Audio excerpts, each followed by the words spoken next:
Ce journal vous est présenté par Union Matériaux, partenaire des artisans du bâtiment. Bonjour, bienvenue sur CAPEB TV, la première émission de cette nouvelle chaîne de télévision qui est lancée par la CAPEB, donc de l'Hérault. On reçoit son président, Bernard Morin.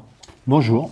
Pourquoi avoir voulu lancer cette CAPEB TV? Quelque chose d'original, une initiative intéressante, et notamment de la part du bâtiment. Nous avons réfléchi à un moyen de communiquer différemment avec nos artisans, puisqu'on a déjà des supports papier, comme le bâtiment artisanal ou le messager. Et il m'est venu l'idée éventuellement de réfléchir à une communication sur le web. Et j'ai pensé éventuellement faire un petit journal comme cela. J'ai été suivi par mon conseil d'administration. C'est vrai que c'est une certaine fierté pour la CAPEB Hérault. Alors avec donc des thématiques bien particulières. Aujourd'hui, nous avons la thématique importante du RSI. Voilà, le mois prochain sur la concurrence déloyale. Voilà, donc des émissions un peu choc à chaque fois. Absolument. Alors ça peut être des émissions qui vont diffuser des sujets brûlants. Tout ne sera pas réglé dans le cours de cette émission, mais ça permettra d'échanger et que ça remonte, bien entendu, aux instances dirigeantes à Paris. Par contre, la CAPEB, elle en est où aujourd'hui? Où est-ce que vous en êtes au niveau de vos adhérents, au niveau de la force économique sur le département de l'Hérault? Alors, la CAPEB sur le département de l'Hérault est une CAPEB qui est très importante, hein, puisque c'est la plus grosse CAPEB de tout le sud de la France. Hein. Nous avons passé une période où il y a eu une certaine baisse d'adhérents qui était récurrente. Nous avons réussi, avec cette équipe qui est en place depuis un peu plus de 2 ans, de stopper cette baisse d'adhérents et même de progresser, puisqu'actuellement la CAPEB Hérault est en progression. Si on regarde la force artisanale, si je puis dire, c'est 11 000 entreprises et 50 000, je crois, ou 60 000 salariés. Quelles vont être les priorités de la CAPEB pour 2015? Alors pour 2015, les priorités de la CAPEB, c'est malheureusement certaines revendications qui sont récurrentes. De la concurrence déloyale qui se fait par l'intermédiaire du statut de l'auto-entrepreneur, bien entendu, qui n'est pas solutionné, contrairement à ce que l'on pourrait croire, puisqu'on l'a rapproché de la micro-entreprise, mais ce n'est pas encore solutionné complètement.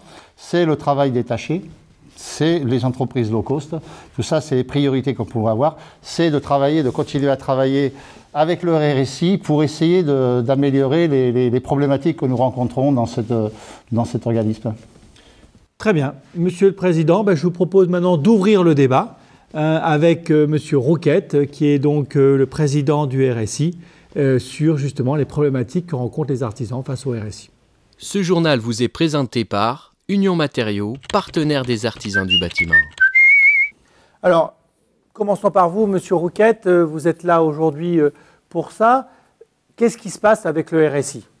Le RSI, actuellement, on traverse une période un peu de turbulence, effectivement. Le RSI est l'interlocuteur social unique pour encaisser les cotisations de la CSG, de la CRDS, des allocations familiales, de la caisse maladie et de la caisse retraite. Alors effectivement, nous sommes un peu les percepteurs et je comprends les artisans et les commerçants quand ils reçoivent, avant ils recevaient 5 cotisations différentes, maintenant elles sont basées sur une seule cotisation. Seulement les artisans et les commerçants, ça leur fait, disons, une très lourde cotisation à payer. On paie plus facilement 5 échéances qu'on en paye seulement une d'un seul coup. Voilà, le problème il est là. Bernard Morin, vous en tant que président de la CAPEB, quelles sont les remontées de vos adhérents? Alors, les remontées que nous avons des adhérents concernant le RSI et dans son fonctionnement, ce sont des incohérences vis-à-vis des appels de cotisation qui sont pas logiques. C'est surtout, je pense, le mode de calcul où c'est un peu flou. On n'arrive pas vraiment à savoir comment sont calculées nos cotisations.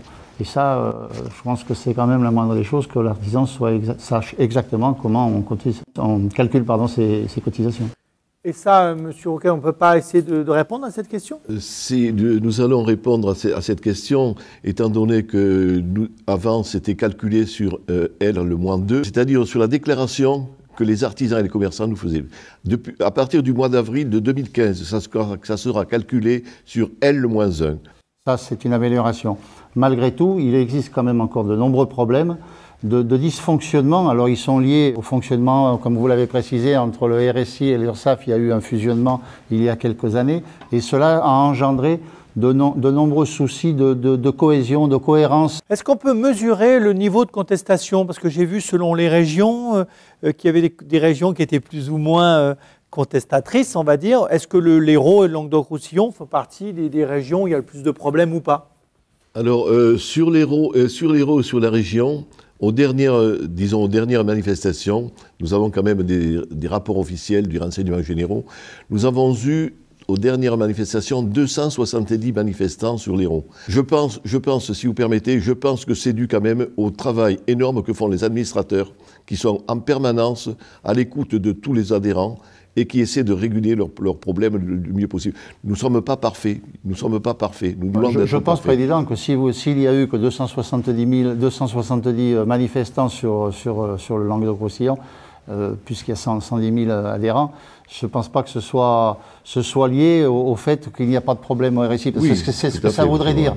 Là, par contre, je pense que c'est plutôt un petit problème au niveau des artisans qu'on a du mal à mobiliser. Malheureusement, ça on le sait très bien, je pense que c'est plutôt dû à ça. Quand il sera l'âge de la retraite, quand ils auront 65 ans, ils seront très heureux de récolter, disons, ce qu'ils ont payé actuellement. Je pense qu'on est loin du compte à ce niveau-là. Ça, c'est une des revendications aussi qu'ont nos artisans. Vous avez des artisans qui ont cotisé toute leur vie, et quand ils se retrouvent avec 800, 900 euros de retraite, je pense qu'à ce moment-là, la retraite devrait être beaucoup plus importante et beaucoup plus valorisante pour les artisans, ce qui leur permettrait d'avoir une retraite, je dirais, sereine, ce qui n'est pas le cas. Si vous permettez, depuis 1973, le calcul et les prestations des retraites sont calculées exactement sur ceux de la sécurité sociale. C'est-à-dire qu'un salarié, un commerçant ou un salarié, à l'âge de la retraite avec trimestres égaux, touche exactement la même cotisation, la même retraite. Ça serait une retraite par capitalisation qui viendrait en jonction à la retraite actuellement de répartition. Ça ne serait pas plus mal, je pense, que dans un avenir un peu plus, on devrait y arriver. On devrait y arriver. On ne peut pas tolérer qu'un artisan qui cotise toute une vie touche 900 euros ou 800 euros, voire moins, pour certains adhérents. Oui, vous avez peut-être un peu raison. C'est peut-être pour ça qu'on vous dit où passe notre argent. Ils touchent exactement en proportion de ce qu'ils ont versé, exactement comme un salarié. Exactement comme un salarié. La proportion, depuis 1973, est exactement la même. Nous sommes calqués sur le régime de la sécurité sociale. Moi, je vous dis franchement, je ne sais pas si les jeunes qui viennent sur l'artisanat maintenant, qui se mettent à leur compte, je ne sais pas s'ils auront une retraite. C'est ça qui est dramatique. C'est ça qui est dramatique. Monsieur, je vous propose d'en rester là pour aujourd'hui. Nous nous retrouverons donc dans quelques mois pour faire le bilan des actions qui ont été menées et des avancées du RSI. En attendant, nous nous retrouvons après ça avec Alexandre Vacher, le PDG d'Union Matériaux. Ce journal vous est présenté par Union Matériaux, partenaire des artisans du bâtiment. Nous avons l'honneur maintenant de recevoir Alexandre Vacher, directeur général depuis 2008 d'Union Matériaux. Union Matériaux, c'est quand même 123 millions d'euros de chiffre d'affaires, 440 collaborateurs, présents dans 6 départements donc, de notre région. Bonjour Monsieur Vacher. Bonjour. Vous êtes là aussi parce que vous avez décidé depuis quelques années vraiment de faire un effort particulier vers les artisans, en offrant des services, dans le traitement des déchets, bientôt en ouvrant un showroom. Expliquez-nous quelle est la logique que vous avez vers les artisans, justement. Nous sommes proches de nos clients, c'est eux aujourd'hui qui nous font avancer, qui sont le lieu de concentration pour nous.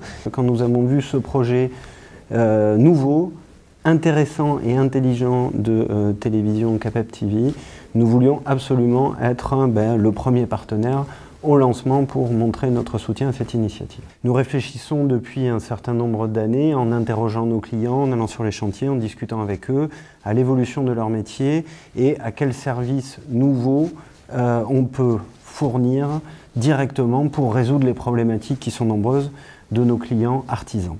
Ça nous a amené à nous poser un certain nombre de questions sur notre évolution et je dirais l'environnement dans lequel on vit, qui a été très dégradé et très difficile pour les artisans ces dernières années, nous ont poussé à imaginer des solutions nouvelles pour leur faciliter le travail. Et les pistes que nous avons suivies sont une piste de renfort de logistique, c'est-à-dire de fournir les produits beaucoup plus vite dans nos agences pour avoir un répondant extrêmement rapide sur des besoins chantiers. Et la deuxième chose que nous poussons, c'est de proposer dans nos agences et dans un centre de prescription un endroit vraiment novateur, nouveau pour l'aménagement intérieur dans lequel nos artisans peuvent venir avec leurs clients pour aller jusqu'au bout de leur aménagement intérieur. Quel bilan 2014 et quelle progression pour 2015 ou quels sont les chantiers importants pour vous pour 2015 ? L'année 2014, comme pour toute la profession, a été une année encore complexe puisque nous sommes dans un cycle qui, depuis l'année 2008, est un cycle de baisse massif et de véritable crise dans le métier du bâtiment et de l'immobilier de manière générale. 2014 a malheureusement montré une continuité de ces éléments-là et nous sommes très attentifs à ce qui se passe aujourd'hui sur le terrain pour commencer à constater d'éventuels signaux d'une amélioration qui pourrait nous emmener vers une croissance et un petit peu plus de positif, parce que nous avons tous besoin de positif en ce moment. L'autre actualité aussi d'Union Matériaux, c'est l'ouverture d'une grande plateforme logistique à Vendargues. Tout à fait. Dans nos points de réflexion qui étaient très importants, on estime aujourd'hui, les artisans nous ont fait vraiment partager le fait que leur métier se complique en termes de nombre de produits à connaître et à mettre en œuvre. Donc on a déjà travaillé dans un premier temps sur un apport de formation sur les artisans et dans un deuxième temps, on a travaillé avec eux pour référencer toutes les solutions novatrices utiles à mettre en place sur des chantiers et pour arriver à les livrer de manière rapide, nous avons déterminé l'achat d'une plateforme qui se situera à Vendargues de 8000 m² dans laquelle nous allons stocker un très grand nombre de produits pour répondre à toutes leurs problématiques et les livrer à J+2 dans leur agence dans laquelle ils vont tous les jours. Monsieur Vacher, merci d'avoir été là et merci aussi de nous soutenir. Nous nous retrouverons pour la deuxième émission sur le sujet épineux qui est la concurrence déloyale et le travail illégal. Mais par contre, si vous êtes aussi intéressés, vous artisans, par des sujets, n'hésitez pas de contacter la CAPEB. Vous pouvez leur soumettre ces sujets et nous verrons comment nous pourrions les traiter dans cette émission. Ce journal vous a été présenté par Union Matériaux, partenaire des artisans du bâtiment.